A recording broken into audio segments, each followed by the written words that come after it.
Hello everyone, Beeblebum here and welcome to my first official tutorial. As by request, I would like to share with you some of the techniques that I used in my recent projects. But before we go there, let us go into the basics that are the cornerstones of glitch building.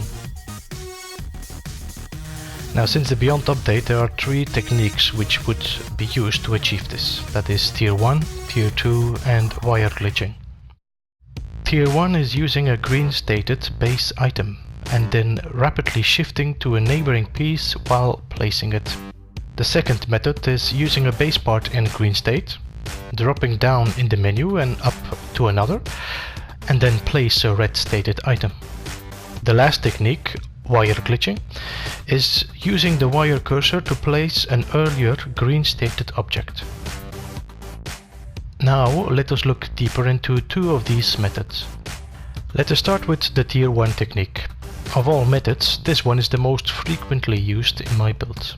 Let us say we would like to place this paving on the top of this floor.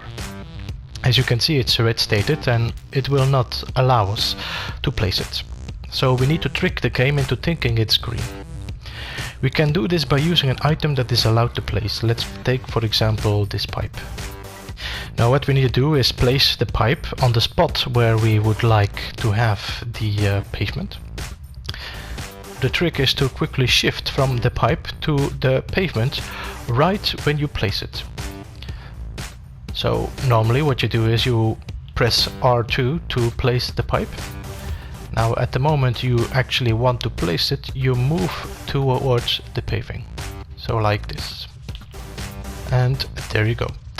So now the paving is placed on the top of the floor, while it was not allowed before. Next up is wire glitching. I use this method mostly to do slight adjustments of parts that are not 100% to the right spot.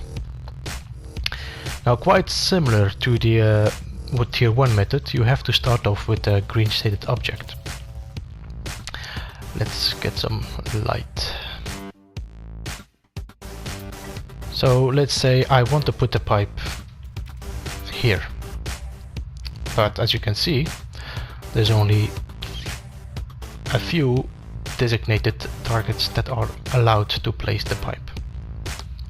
Still, I want to place it here. Now what we have to do is use the wire cursor, and now we place our object into a state where it's allowed to be placed in a green state. Now as soon as we have this, we press the L2 trigger.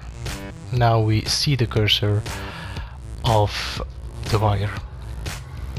We could of course also use the delete cursor, but the danger is that when you do this and you make a mistake, you will be deleting maybe a piece that you want to keep. The trick is, if you, for example, as you can see, this is a bit of an issue. If you go here, the green dot might be a bit in the way.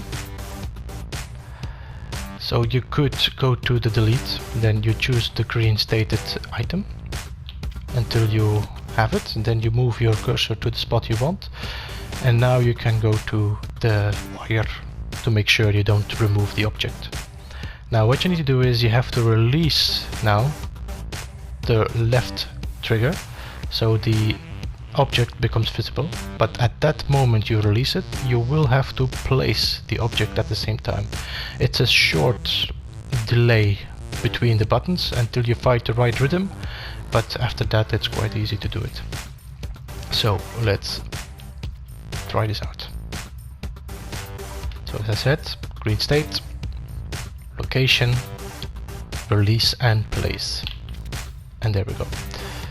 And now you can see that the pipe has been placed instead of on the designated spot. It has been placed on a position where I would like to have it.